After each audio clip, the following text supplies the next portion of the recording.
বৃন্দাই তুলসী দেব্যই প্রিয়াই কেশব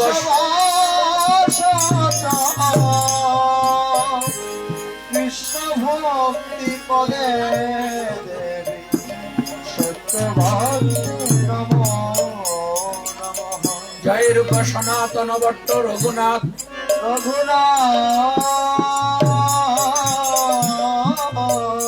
শ্রীজীব গোপাল ভট্ট দাস রঘুনাথ। এই জয় গোসাই করি চরণ বন্দন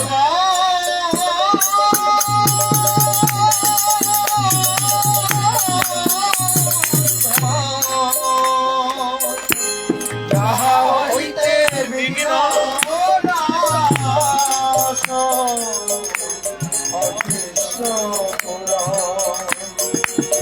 ওম নম ভগবতে বাসুদেবায় ওম নম ভগবতে বাসুদেবায়।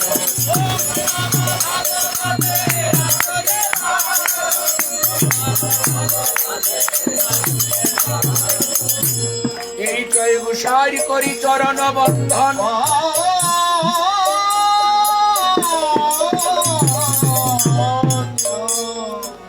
যাহা হইতে বিঘ্ন নাশয় বিষ্ণু পুরাণ। এই জয় গোসাই আমার ব্রজে কইলাবাস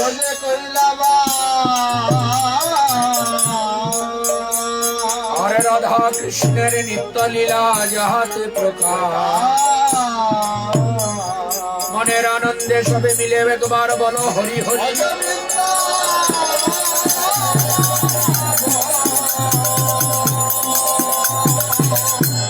শ্রী গুরু শ্রী বৈষ্ণব পদে শ্রী গুরু শ্রী বৈষ্ণব পদ বাদ করিয়া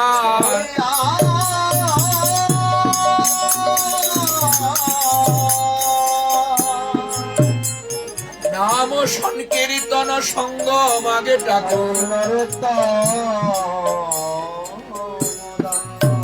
ভজ শ্রী কৃষ্ণ চৈতন্য প্রভু নিত্যানন্দ শ্রী অদ্বৈত গদাধর শ্রীবাসাদি গৌর ভক্ত ভজ শ্রী কৃষ্ণ চৈতন্য প্রভু নিত্যানন্দ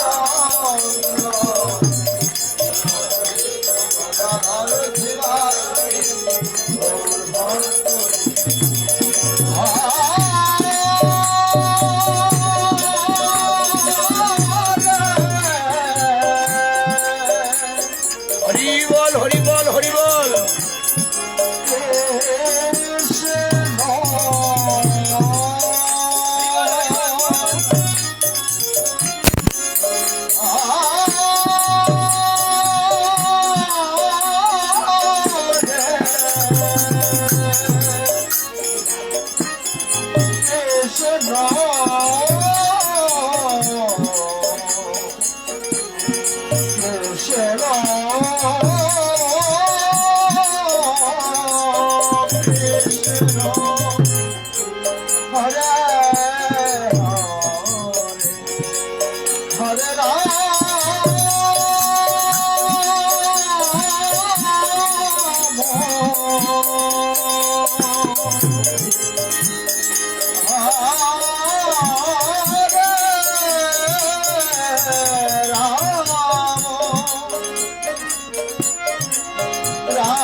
সুধী গৌর ভক্ত মন্ডলীগণ,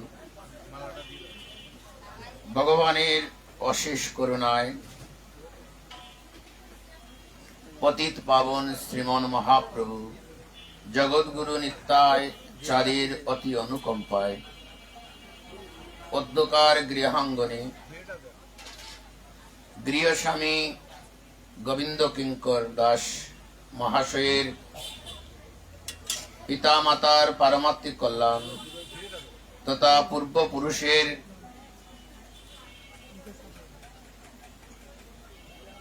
বিগত পূর্বপুরুষের উদ্দেশ্যে নিজ গৃহে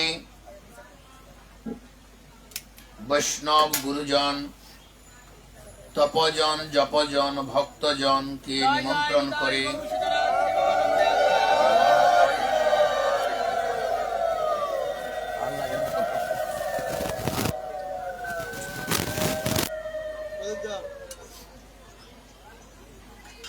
তপজন জপজন ভক্তজনকে নিমন্ত্রণ করে নিজ গৃহে পিতা মাতা তথা পিতামহ প্রপিতামহ বৃদ্ধ প্রপিতামহ মাতামহ প্রমাতামহ বৃদ্ধ প্রমাতামহ তথা বংশের সকলের মঙ্গলার্থে নিজ গৃহে বৈষ্ণব ব্রাহ্মণের শুভ আগমনে মধ্যাহ্নকালীন মহাপ্রভুর সেবা তথা ভক্ত বৈষ্ণবের সেবার মধ্য দিয়ে আজকের এই শুভ আয়োজনে আপনারা যারা উপস্থিত হয়েছেন, ইতিমধ্যেই আমার পরমারাধ্য শ্রী গুরু মহারাজ রাধাকুণ্ডবাসী রাধাকুণ্ডের অভূতপূর্ব পণ্ডিত ভাগবত গগন মণ্ডলের ভাগবত সম্রাট 108 পণ্ডিত বৈষ্ণব পদদাস বাবাজি মহারাজের শ্রী রাতুরি চরণে অহেতুক ভক্তি নিবেদন পূর্বক অধ্যকার আসরে আমার পূর্ববর্তী দুইজন মহান ব্যক্তিত্ব পরম বৈষ্ণব গীতা পাঠক এবং আমার পরবর্তীতে মাতা ভবানী সহ এখানে উপস্থিত সকল বৈষ্ণব মণ্ডলীর শ্রীচরণে আমার প্রণতি নিবেদন রইল। ভক্তিমতী মায়েরা কৃপা করে আপনাদের চরণধুলি আমাকে দান করে হরিকথা বলার জন্য আমাকে আশীর্বাদ করবেন। সকলের আশীর্বাদ শিরে ধারণ করে আমরা অল্প সময়ে সাধু সঙ্গে কৃষ্ণ কথায় রত হব। জায়গাটা কোথায়? গোবিন্দ কিঙ্করের বাসভবন। শাস্ত্র বলছে না গো, এখন আর গোবিন্দ কিঙ্করের বাসভবন রইল না। এই জায়গাটা কিছুক্ষণ আগেই তীর্থে পরিণত হয়ে গেল। বলো কেন তীর্থ হলো? বলে তার তিনটি কারণ আছে। একটি কারণ মত সংকল্পিত। কর্মকর্তা যে সংকল্প করেছেন আমার পিতা মাতার উদ্দেশ্যে সাধুদের আগমন করাবো, প্রথম সংকল্পটা তার সিদ্ধি লাভ করেছে। এই যজ্ঞটা পিতৃযজ্ঞ মাতৃযজ্ঞ নামে আখ্যায়িত হয়ে গেল। স্থানটা পবিত্র হলো। বলে দ্বিতীয়টা কেন পবিত্র হলো? বলে দ্বিতীয়টা পবিত্র হলো তিনি বৈষ্ণব সেবার সংকল্প করেছেন। উনার পিতামাতার উদ্দেশ্যে উনি গৃহে বৈষ্ণব সেবার আয়োজন করবেন। মহাপ্রভুর প্রচারিত আলোচিত সমালোচিত তিনটি কথার মধ্যে তিনি একটা কথা খুব গুরুত্ব দিয়েছেন, জীবে দয়া নামে রুচি বৈষ্ণব সেবন, ইয়া হইতে ধর্ম নাই শুনো সনাতন।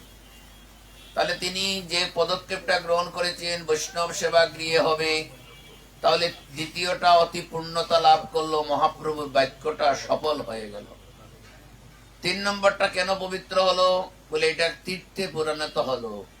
1 নম্বর পিতৃ মাতৃযজ্ঞ, 2 নম্বর বৈষ্ণব সেবার আয়োজন, আর 3 নম্বর কেন পবিত্র সেখানে শাস্ত্র বর্ণনা করছেন। স্কন্দ পুরাণ আমাদেরকে জানিয়েছেন, যেসাং পাদ রজ পাইপ্যতে জাহ্নবী জলং নর্মদং যমুনাশ্চৈব কিং পুণ্য পদ জয়নম।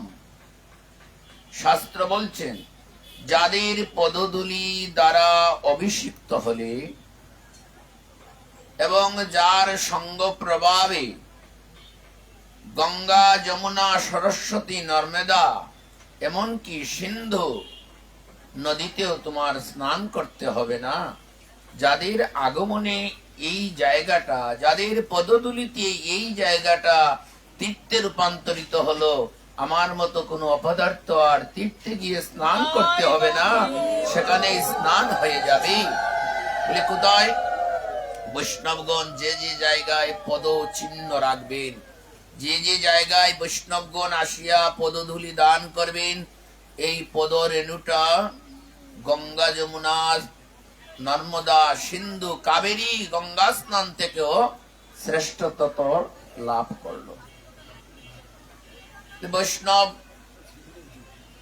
আসলেন, আপনি চিনলেন কিভাবে? চিনলেন কিভাবে? বলে আমি ভক্তের স্বরূপের মাধ্যমে আমি বৈষ্ণবকে চিনতে পেরেছি। ভক্তের স্বরূপ কিভাবে চিনবেন? বলে ভগবানের দ্বারা চিনা সম্ভব। ভগবানকে পাবেন কোথায়? ভক্তের কাছে। ভক্ত পাবেন কোথায়? ভগবানের কাছে। মিলন হবে কোথায়? ভক্ত সঙ্গে, সাধু সঙ্গে। এখনো রান্না বাকি রয়েছে,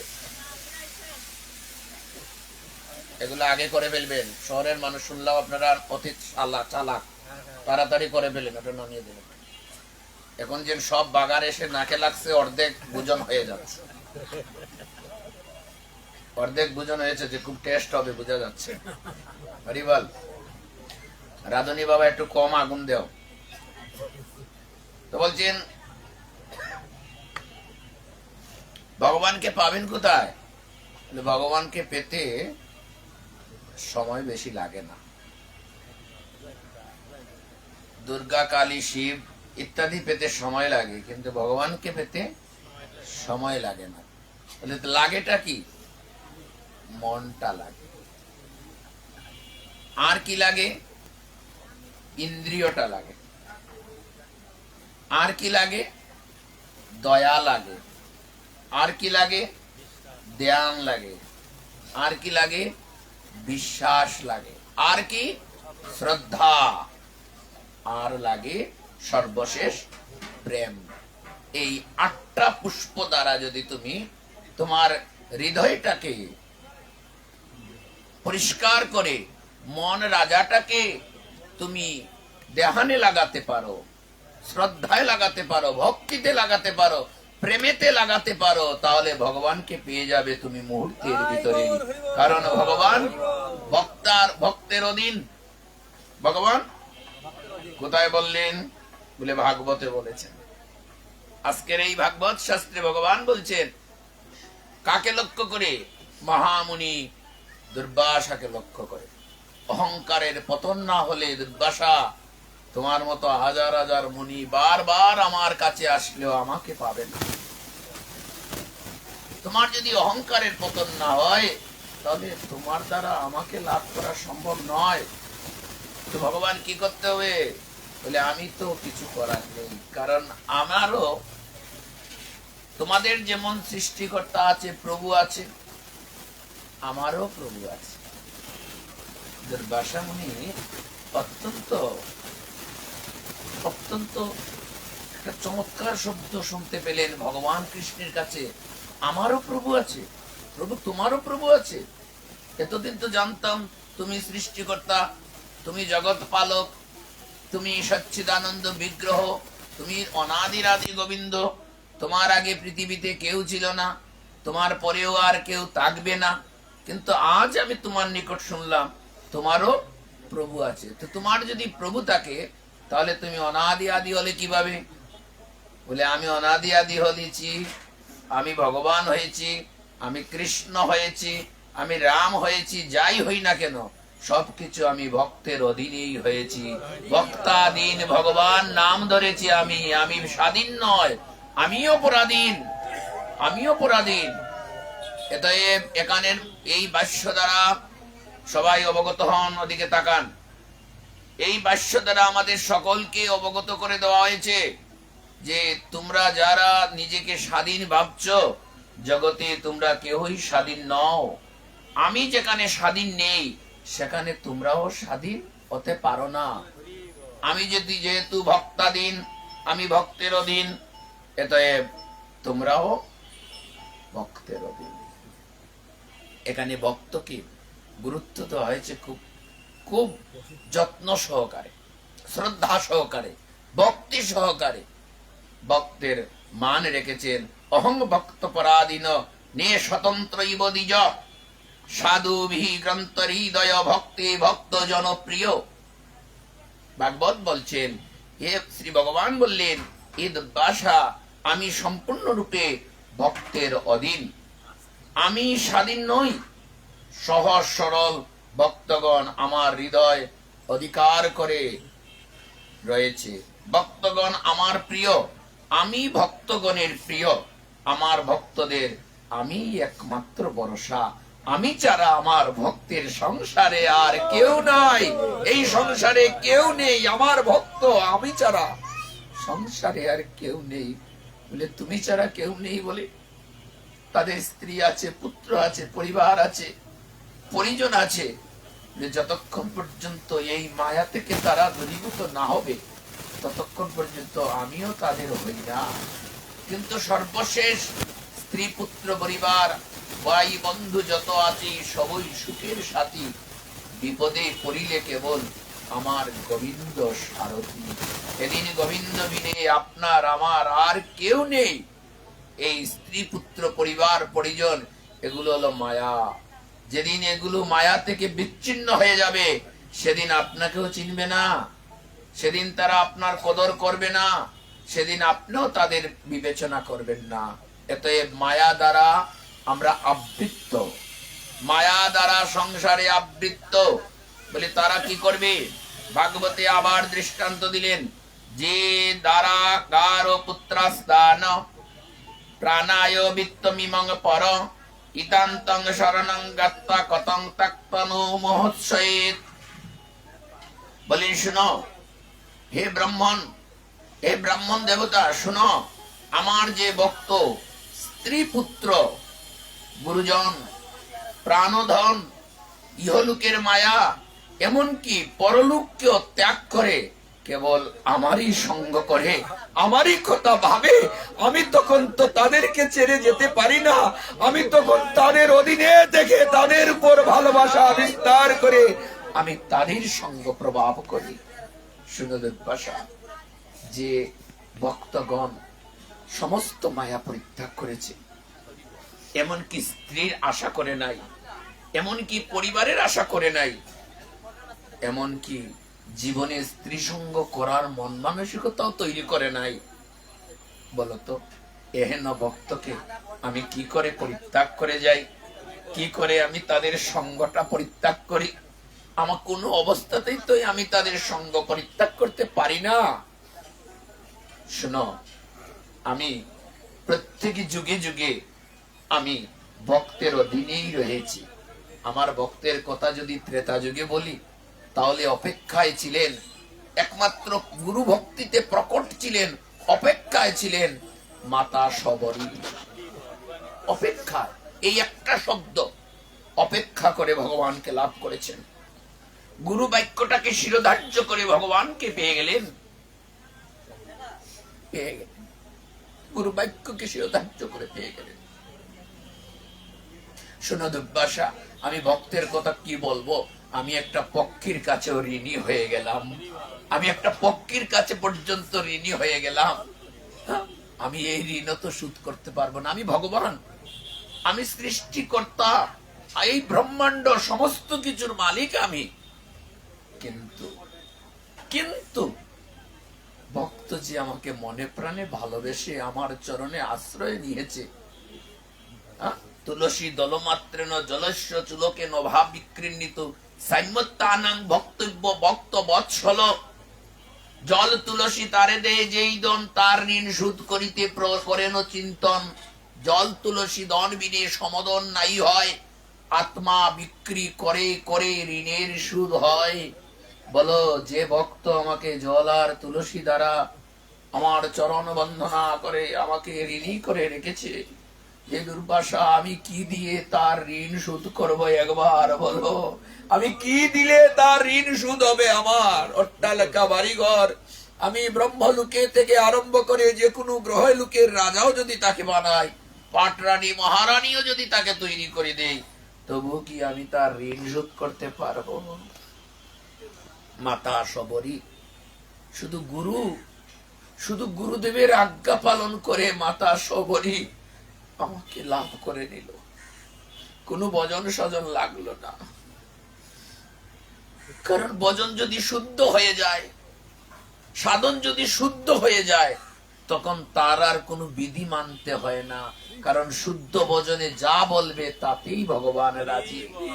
শুদ্ধ ভজনে যদি বলে ভগবান আমি তোমার কাঁধে উঠবো, ভগবান আর কিছু না ভেবে ভক্তকে তার কাঁধে চড়াইবে। কারণ ভজনটা তো শুদ্ধ। ভজন শুদ্ধ হলে ভগবান এমনিই আপনার কাছে চলে আসবে। এই জন্য এমন মানব দেহ পাইয়া বহু বহু জন্মের অপরাধের বোঝা মাথায় নিয়া আমরা পতারা প্রতীকের মতো রাস্তায় ঘুরতে আছি। এই পতারা প্রতীকের মতো যখন রাস্তায় ঘুরতে আছি, তখন আমাদের একমাত্র সম্বল শুদ্ধ ভজন তথা পরম দয়াল সদ্গুরুর চরণে আশ্রয় গ্রহণ করা। অনাচারী অবিচারী ভজনহীন শুধু দর্শন হলে হবে না, ভজন শূন্য গুরুদেবের চরণে গেলে গুরু শিষ্য উভয়কেই নরকগামী হতে হবে। এই জন্য ভজন সিদ্ধ দেহকে আপনার কান্ডারি করতে হবে। বল শুনো, এক কথায় তো শেষ হবে না।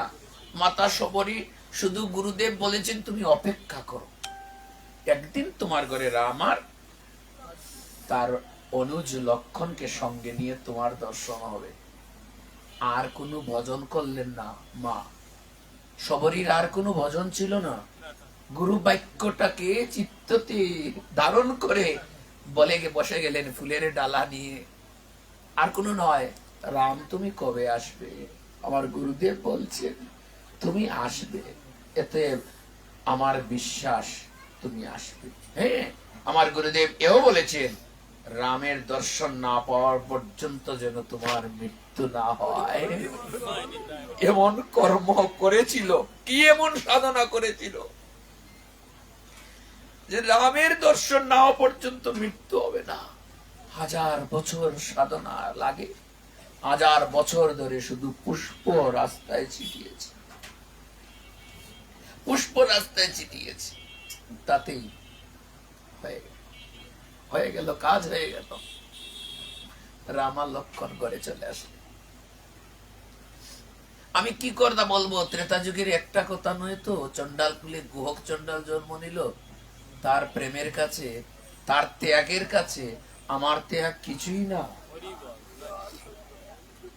কি বলছো? বলে না, তার ত্যাগ, গুহক চন্ডাল যা ত্যাগের শিক্ষা আমাকে দিয়েছে, আমি অহংকারী মন নিয়ে আমি মনে মনে ভাবছিলাম আমি বুঝে ত্যাগ করতে জানি, আর কেউ জানে না। জানে, আমি যেদিন রাজ্য পরিত্যাগ করে চলে গিয়েছিলাম, লক্ষণ আমাকে বলেছিল দাদা এমন রাজ্য ছেড়ে চলে যাচ্ছি আমরা। আমি বলে গেছিলাম আমি ত্যাগ করতে জানি লক্ষণ, তাই রাজ্য ত্যাগ করে দিলাম। আমার মতো ত্যাগ সংসারে আর কেউ করতে পারবে না। যেদিন মনে মনে আমি এই কথা বলেছিলাম, এই রাত্রি গুহক চন্ডাল আমার সমস্ত অহংকারের পতনটা ঘটিয়ে দিল। আমি আর ভ্রাতা অনুজ আর জানকী সীতাকে সঙ্গে নিয়ে যেদিন নিষাদ রাজ্যে পা রেখেছিলাম, নিষাদ রাজ গুহক চন্ডাল কুলে জন্ম নিয়েছে। আমার মতো ব্রাহ্মণ কুলে জন্ম নিয়েও আমরা কত অহংকারী, আমি ব্রাহ্মণ, কিন্তু পেলাম না। সুদামার মতো ব্রাহ্মণ হতে পারলাম না। চন্ডালও যদি হয় গোকের মতো চন্ডাল হতে পারলাম না। গোক চন্ডাল আমাদের অভ্যর্থনা জানালো তার সমস্ত প্রজাবৃন্দ সঙ্গে নিয়ে। খুব মার্মিক কথাটা, হৃদয় বিদারক। যে কোনো মানুষ শোনার পর তার অত্যন্ত ক্রোধ হবে, কিন্তু ভগবান রামের ক্রোধ হলো না। শিক্ষা গ্রহণ করলেন তিনি। ভগবান যদি শিক্ষা গ্রহণ করতে পারেন, আমরা সামান্য কিছু শিখে আমরা নিজেকে কত বড় কিছু জাহির করি। আমাদের বৈষ্ণব বড় কষ্ট। বলে তোমাকে অনেকে অনেক কথা বলবে, যতদিন তুমি কথাগুলাকে হজম করতে পারবে ততদিন তোমার একটা ভজন হয়ে যাবে। যদি কারো কথাকে হজম করতে পারো তুমি, তাহলে তোমার বৈষ্ণবের একটা সিঁড়ি তুমি পার হয়ে যেতে পারবে। পারি কি আমরা কারো কথা সহ্য করতে? তাহলে বৈষ্ণব হব কি করে বলুন? তোমার গায়ে কেউ আঘাত করেছে, যতক্ষণ পর্যন্ত তুমি তা অনুভব করবে না তোমার গায়ে কেউ আঘাত করেছে, তখনই তোমার সাধনটা সিদ্ধি হয়ে যাবে। যখন তুমি মনে করবে তোমার গায়ে, তোমার শরীরটা কেউ ভোগ করার জন্য ধরেছে, তখনই তোমার ভজন নষ্ট হয়ে গেল, কারণ তুমি ভজনের অধিকারী হলে না। চক্ষুটাকে যতক্ষণ পর্যন্ত তুমি গোবিন্দের চরণের দিকে না নিয়ে যেতে পারবে, বদনের দিকে তাকালেই হবে না। গোবিন্দের চরণের দিকে তোমার মন, চোখটা যতক্ষণ পর্যন্ত যাবে না, ততক্ষণ পর্যন্ত মনে করবে নবদ্বার তোমার কোনো কাজে আসবে না। 9টা দ্বার, 9টা দ্বারের মধ্যে প্রধান 2টি দ্বার হলো নয়ন, কর্ণ, নাসিকা আর মুখ দিয়ে 7টা দ্বার, আর পায়ু আর লিঙ্গ দ্বারা আমাদের 9টা দ্বার। যদি প্রথম দ্বারেই তুমি কাজে না লাগাতে পারো, তাহলে তুমি বৈষ্ণব হবে কি করে? ভগবান রাম শিক্ষা দিলেন যে অন্তত পক্ষে জীবনের মরণের আগ পর্যন্ত জানবে তুমি যা জেনেছো, আরো অনেক কিছু জানার আছে তোমার, তুমি কিছুই জানো না। আর অনেক কিছু তোমার জানার আছে, তুমি যা জেনেছো তুমি কিছুই জানো না, অনেক কিছু জানার আছে। এতএব নিজেকে শুধু জানার জন্য তৈরি করো। যত জানবে তত ভাগবত, যত জানবে তত শুধরাতে পারবে, যত জানবে ততই তোমার সংস্কার হবে। আর এই জন্মটা, এই যে মানব জন্মটা পেয়েছো, পূর্ব সংস্কারের কারণে এবারও সংস্কার বাকি রয়েছে। তুমি আরো সংস্কার হও, আরো দেহটাকে তুমি ধারণ করো, শক্তি অর্জন করো, ভজনে লাগো। রাম শিক্ষা দিলেন। গোখ চন্ডাল আসিয়া বলছে, ভগবান এ রাম, তুমি আমার বন্ধু, আমার মিতা, তুমি এসেছো। আমি গতকালকে জেনেছি তুমি 14 বছরের জন্য বনবাসী হয়েছ। সবচেয়ে আমি খুশি হয়েছি। গভীর তত্ত্বতে যেতে হবে। এখানে তত্ত্ব কাজ করছে। কারো যদি রাজ্যারা হয়, কেউ যদি রাজ্যারা হয়, স্ত্রী অনুজকে নিয়ে যদি কেউ রাস্তায় রাস্তায় বনে বনে ঘুরে, আমাদের মতো যারা মাইক জগতে আছি, আমরা যদি হঠাৎ করে গিয়ে বলি তোমার বনবাসী হয়েছে, তুমি স্ত্রী আর ভাইকে নিয়ে বনে বনে ঘুরবে, আমি খুব খুশি হয়েছি, মানিয়ে নিবেন? মানবেন কি? সেই দিন লক্ষণও মানতে পারেন নাই, যেই সময়ে গোখ চন্ডাল বলছিল যে রাম তুমি বনবাসে এসেছো 14 বছরের জন্য, আমি খুব খুশি হয়েছি, আমি খুব আনন্দিত। লক্ষণ ক্রোধান্বিত হয়ে গোখ চন্ডালকে বললেন, চন্ডাল তুমি চন্ডালই থাকবে। চন্ডালের মুখে তো ভালো কথা আসবে না, কারণ তার জন্মটা নিচু কুলে। ভগবানের হৃদয়ে আঘাত করলো, রামের হৃদয়ে আঘাত করলো। লক্ষণ কাকে কি বলছো তুমি? বলে, কেন দাদা? চন্ডাল কুলে জন্ম নিয়েছে, আমরা 2 ভাই, আমরা রাজ্য ত্যাগ করেছি, আর মাতা সীতাকে নিয়ে বনে বনে ঘুরছি, এটা কি আনন্দের? গোখ চন্ডাল আনন্দিত হয়েছে, বলছে তাহলে চন্ডাল যেভাবে নিয়েছে সেভাবেই আমি কথা বলেছি। আমরা রাজ্য ত্যাগ করেছি, বনে বনে ঘুরছি, আমাদের নিকট দুঃখ, চন্ডালের নিকট আনন্দ। সেই আনন্দটা কেন তুমি একটু জানবে না? কাউকে না জেনে তিরস্কার করো না, জীবের শিক্ষা। কেউ কিছু বলেছে, পরের কথায় তুমি তার উপর আঘাত করো না, পরের কথায় তুমি তার উপর দুর্বল হইও না, পরের কথায় তাকে তিরস্কার করো না, তুমি বিবেচনা করো কেন বললো। বাবা মাঝে মাঝে আমাদের সমালোচনা করেন না অনেকে, আমরা রাগ করি। ভাগবত বলছে তুমি যখন রাগ করলে তুমি আর এ জগতে আসো না। এ জগৎ ক্রোধের জগৎ নয় তো, এ জগৎ অভিমানের জগৎ নয় তো, এ জগৎ কামের জগৎ নয় তো, এই জগৎটা যে প্রেমের জগৎ। প্রেমের এই জগতে যতক্ষণ পর্যন্ত আঘাত না পাবে ততক্ষণ পর্যন্ত প্রেমে সাফল্য আসবে না। আঘাত পেতে পেতে তোমার প্রেমে সাফল্যতা আসবে। তুমি তো আঘাতই পেলে না, তাহলে প্রেম বুঝবে কি করে? আঘাত যদি বুঝো না, তাহলে তো তুমি প্রেম বুঝবে না। তোমাকে যদি কেউ সমালোচনা করবে তাহলে তুমি নিজেই আগে অনুতপ্ত হবে, নিশ্চয়ই তোমার ভুল আছে। বৈষ্ণব জগৎ শুধু বৈষ্ণব মালা ধারণ করলে, তিলক ধারণ করলে বৈষ্ণব না। বৈষ্ণব হতে হলে আগে শুদ্ধতার প্রয়োজন। শুদ্ধতা বলতে শুধু আহার নয়, তোমার মনটা শুদ্ধ আছে কিনা সেভাবে একটা বিচার করো। শুধু আর নিরামিষ খেলাম, প্রসাদ খেলাম তাইলেই হবে না, তোমার মনটা শুদ্ধ করতে পেরেছো কিনা। যতক্ষণ পর্যন্ত মন শুদ্ধ না হবে ততক্ষণ পর্যন্ত দেহ তো শুদ্ধ হয় না বাবা। রাজাই যদি অবিচল থাকে, দুষ্ট থাকে, দেহের রাজা মন, মনটা যদি দুষ্ট থাকে তাহলে দেহটাই তো দুষ্ট, দেহটাই তো দুষ্ট, দেহটাই তো কোনো কাজে লাগলো না। লক্ষণ, তুমি মনটাকে সংযত করে একবার নীরবে আমার মিতাকে জিজ্ঞাসা করো, আমাদের বনে আসার পর উনার মনে এত আনন্দ কেন? লক্ষণ ভ্রাতা রামকে খুব মানতেন, সাথে সাথে ক্রোধ সংবরণ করে চণ্ডালকে জিজ্ঞাসা করলে, আমরা দুটি ভাই বনচারী, রাজ্য ত্যাগ করি, চক্রবর্তী রাজ্য ত্যাগ করে এসেছি, সঙ্গে মাতা জানকী, তারপর আপনার মনে এত আনন্দ কেন? আমার আনন্দ এজন্যই হয়েছে, আমার আনন্দ এই জন্যই পেয়েছি ভ্রাতা লক্ষণ, রাগ করো না।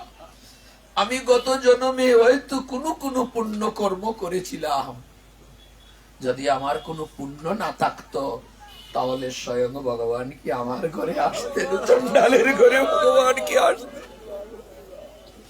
আমার যদি কোনো পুণ্য না থাকতো তাহলে ভগবান কি আমার ঘরে আসতেন? বলো তো তুমি। আর তার থেকে বড় আনন্দ হয়েছি, যাকে এক মুহূর্ত যোগীন্দ্র, মনীন্দ্র, জ্ঞানেন্দ্র, ধ্যানেন্দ্র, ব্রহ্মাদি দেবতাগণ এমনকি ইন্দ্রাদি দেবতাগণ যুগ যুগ তপস্যা করে যাকে পায় না, তাকে আমি শুধু আজকের দিনই পাইছি না, তাকে আগামী 14 বছর পর্যন্ত আমি পেতে চাই। এই আনন্দ আমার মনে। আর 14 বছর অন্য কোন রাজ্যে আমার রামকে যেতে হবে না, 14টা বছর আমার রাজ্যটা রামকে দান করে দিলাম। এরা শুধু আমার রাজ্য তোমাকে দান করলাম না, আজ থেকে এই রাজ্য তোমার। আমি আমার স্ত্রী, অর্থাৎ আমি আমার স্ত্রী পুত্র, এমনকি আমার প্রজাবৃন্দ সমস্ত সবাইকে নিয়ে আজ থেকে রাম তোমার চরণের দাসত্ব স্বীকার করে নিলাম। তুমি রাজ্যটা নেও, এই রাজ্যটা তুমি নেও, নিয়ে তুমি 14টা বছর আমার রাজ্যে থাকো। আর 14 বছর যেন আমি তোমার চরণ সেবা করতে পারি, 14 বছর যেন আমি যে নিষাদ রাজ এইটা আমার মনে থাকে না, আমি রামের দাস হয়ে এই 14 বছর আমি এই রাজ্য পরিচালনা করব। লক্ষণ শুনলে চণ্ডাল বলে, যাকে অহংকার বশত যাকে চণ্ডাল বলে এত তিরস্কার করলে, তার মধ্যে ত্যাগের যে মহিমা আছে, তার মধ্যে যে ত্যাগ আছে, বলতো আমি রাম হয়ে কি এই ত্যাগ করতে পারলাম? রাম হয়েও কি এই ত্যাগ করতে পারলাম? পারলাম না। ঠিক কলিযুগে, কলিযুগ অবতার, কলির পাবন অবতার, কলির প্রেমের ঠাকুর শ্রীমন মহাপ্রভু চৈতন্য চন্দ্রে একদিন হরিদাসকে এমনি কথা বলেছিলেন, হরিদাস তুমি যে ত্যাগ করা শিখেছো, তুমি যে ত্যাগ করতে পেরেছো, আমি স্বয়ং কলির পাবন অবতার হয়েও তোমার মতো ত্যাগ করতে পারলাম না। আমি এখনো বসন ভূষণে আবৃত্ত, আর তুমি শ্মশান ঘাটের সেই সমস্ত কিছু বহন করে লজ্জা নিবারণের জন্য শুধু বস্ত্রটা পরেছ, আর আমি বসনে ভূষণে আবৃত্ত, আমি তো তোমার মতো ত্যাগও শিখলাম না। হরিদাস ঠাকুরকে বললেন, তোমার মতো ত্যাগ শিখতে পারলাম না।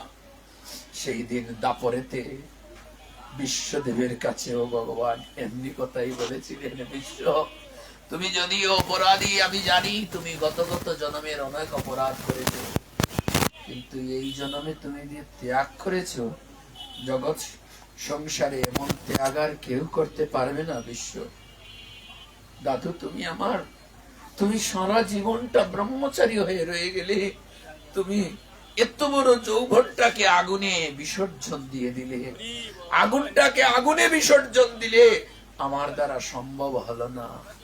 ব্রহ্মচারী ব্রত পালন করলেন। হরি বল। শুধু ব্রহ্মচারী নও, রাজ্যটাও ত্যাগ করে দিলেন। কার ক্ষমতা আছে বাবা এত বড় সুযোগ পেয়ে রাজ্য সিংহাসনে বসবে না? যারা ক্ষমতায় বসে দেখেন তো অবস্থা, ক্ষমতা ছাড়তে চায়। যারাই ক্ষমতায় বসে তারা কি ক্ষমতা ছাড়তে চায়? আর পূর্বে ক্ষমতা দেওয়ার পরও সেই ক্ষমতা নেয় না, রাজ্য ঠেলে দিল বিশ্বদেব। রাজ্য ঠেলে দিল, আমি রাজা হব না, আমি কোনোদিন রাজা হব না। বলে না রে বাবা, আর কিছু? বলে আমি কোনোদিন বিবাহ করব না, আমি কোনোদিন বিবাহ করবো না, প্রতিজ্ঞা করলাম আমি আজীবন ব্রহ্মচারী ব্রত পালন করব। তবু আমার পিতার আনন্দ চাই, পিতৃ আনন্দের জন্য, পিতার আনন্দের জন্য আজীবন ব্রহ্মচারী রইলেন। পিতার আনন্দের জন্য সোনার রাজ্যটাকে ত্যাগ করে দিলেন, সিংহাসনের দিকে একবারও নজর দিলেন না। এই দেহটা নিয়ে কিভাবে হস্তিনাপুরকে সুরক্ষিত রাখবেন তার জন্য পঞ্চ পাণ্ডব, এমনকি দুর্যোধন সহ শতভ্রাতাকে লালন পালন করলেন। তাদের বাবা হলেন, মা হলেন, লালন পালন করলেন, করেও কখনো লালসা করলেন না আমি রাজ্য পাব। পিতৃদেবতার প্রতি, পিতার প্রতি শ্রদ্ধা ভালোবাসা যে দেখালেন, সেই দেখানো আর কি কেউ দেখালো? আরো দেখালো পিতার প্রতি বিশ্বদেব যে শ্রদ্ধা দেখালেন, বিশ্বের সকলের কাছে অনুকরণীয়, অনুসরণীয় যেন পিতার প্রতি শ্রদ্ধা ভালোবাসা থাকে। সেই শ্রদ্ধা ভালোবাসা দেখিয়েছিলেন ভগবান রামচন্দ্র। ভগবান হয়েও পিতৃ ঋণ শোধ করার জন্য মাথায় পেতে নিলেন, মা 14 বছরের জন্য তুমি আমাকে বনে পাঠিয়েছ, তোমার কাছে আমি ঋণী হয়ে গেলাম মা। আমরা কি করব? এখন এর দুরাচারী রাজারা পৃথিবীর, আমার দৃষ্টি মতো পৃথিবীর অনেক দেশের রাজা দুরাচারী, দুষ্ট। প্রয়োজনে তারা শিশুকেও হত্যা করতে পারে। আপনারা দেখেছেন গাজাতে হামলা করেছে। কোন দেশ? এটা মুসলিম না হিন্দু আমার দেখার বিষয় নয়, আমার দেখার বিষয় একটা মানুষ। তার থেকে বড় দেখার বিষয় একটা শিশু। যুদ্ধে আইন আছে, বিধি আছে, তুমি যুদ্ধ করো, কিন্তু কোন শিশুর উপর আক্রমণ করো না। তুমি যুদ্ধ করো, কাউকে হত্যা করতে চাও, কোনো শিশুকে হত্যা করো না। আপনারা দেখলেন গাজায় বোমা মেরেছে, শিশুর লাশে দেহটা খন্ড খন্ড হয়ে আকাশে বিস্তৃত হয়েছে। এরা মানুষ নামের জানোয়ার। আপনারা কয়েকদিন আগে দেখলেন ভারতে 6 দিন মাত্র বয়স হয়েছে বিয়ের বয়স 6 দিন, সেই যুব দম্পতির লাশটা টুকরা টুকরা করে ফেলে দিয়েছে। এটা কি কখনো মনুষ্য জাতির কর্তব্যের মধ্যে পড়ে?